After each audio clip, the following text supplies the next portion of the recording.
పనికొస్తుంది. And audience mass అంటే బాలయ్య బాబు గారి అభిమానులు కూడా బాగా నచ్చుద్ది. ఏంటంటే ఒకటి సంక్రాంతికి నేనైతే చెప్తున్నా మాస్ హిట్ అండి, ఎక్కడా లేగలేదు. అండ్ ఎలా కావాలో అలాగే ఉంది.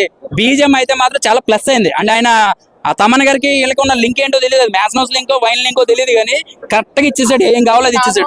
ఫస్ట్ నుంచి చెప్తున్నారు ఒక అభిమానిగా సినిమా ప్రొడ్యూస్ చేశారని, ప్రొడక్షన్ వాల్యూస్ ఎంతవరకు కల్పించేసారు? నిండిపోయినాయి, ఆయన బ్యాంక్ బ్యాలెన్స్ నిండిపోయినాయి, వచ్చేసిందండి. ఇంక ఇందులో పెట్టిన ఖర్చు నాకేం పెద్దగా ఖర్చు ఏం అనిపించలేదు, కానీ బ్యాంక్ బ్యాలెన్స్ గట్టిగా నిండిపోద్ది.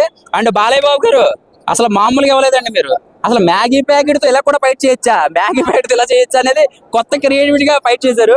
సినిమాకి ఏం కావాలో అన్ని ఎలివేషన్స్, అన్ని ఎఫెక్ట్లు అన్ని ఉన్నాయి. అంటే డైలాగులు, బాలయ్య బాబు గారు డైలాగులు తెలుసు కదా మీకు ఎలా ఉంటాయా.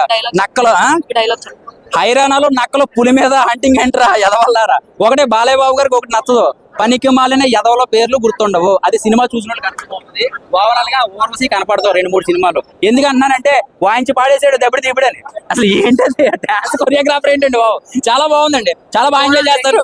ఓవరాల్ రేటింగ్ ఎక్కడా ఆలోచించకుండా 5/5 అండి.